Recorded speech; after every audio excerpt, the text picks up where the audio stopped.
경기도 남양주, 하남, 과천, 그리고 인천, 계양 등 4곳에 3기 신도시가 조성됩니다. 취재 계정 연결해서 자세한 내용 들어보겠습니다. 윤선영 기자. 네, 보도국입니다. 4곳이면 당초 예상보다 좀 많은 거죠? 그렇습니다. 당초 2곳 정도, 많아야 3곳일 거란 예상이 많았는데 한두 곳 더 많이 발표했습니다.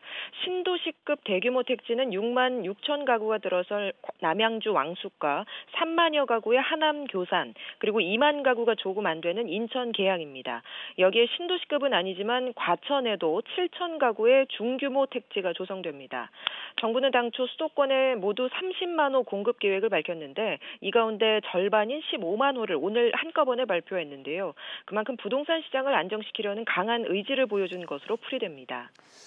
이번 신도시 개발 내용을 보니까 지난 2기 때와 달리 일단은 인프라, 즉 교통망을 먼저 개발하는 방식으로 진행이 된다고 그러는데요. 그렇게 되면 서울까지 얼마나 걸리게 되나요?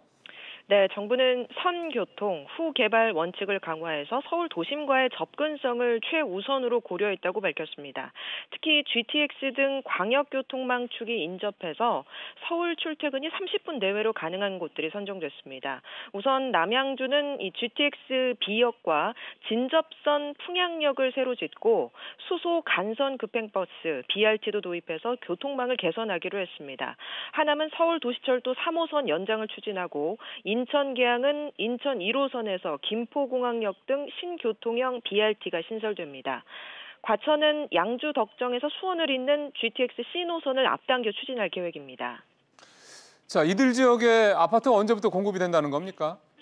네, 오는 2021년부터 입주자 모집에 본격 나선다는 목표로 정부 계획은 이렇습니다. 일단 오늘부터 주민 공람을 시작으로 환경영향평가와 중앙도시계획위원회 심의 등을 거쳐서 내년 하반기에 지구 지정을 완료합니다.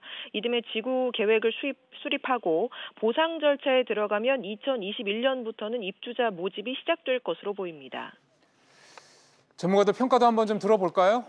네, 부동산 전문가들은 일단 서울과의 접근성 면에서는 괜찮은 편이라고 보고 있습니다. 관건은 얼마나 빨리 광역교통망이 만들어지는가인데요. 교통망이 빨리 갖춰지지 않을 경우 출퇴근 거리가 중요한 1, 2인 가구 수요가 움직이지 않고 이 때문에 실패한 2기 신도시의 전철을 밟을 수 있다는 지적 때문입니다. 이와 함께 신도시 내에서 일과 생활이 모두 이루어지는 자급자족 기능을 갖추는 것도 중요한 성공 요인으로 꼽힙니다. 지금까지 보도국에서 전해드렸습니다.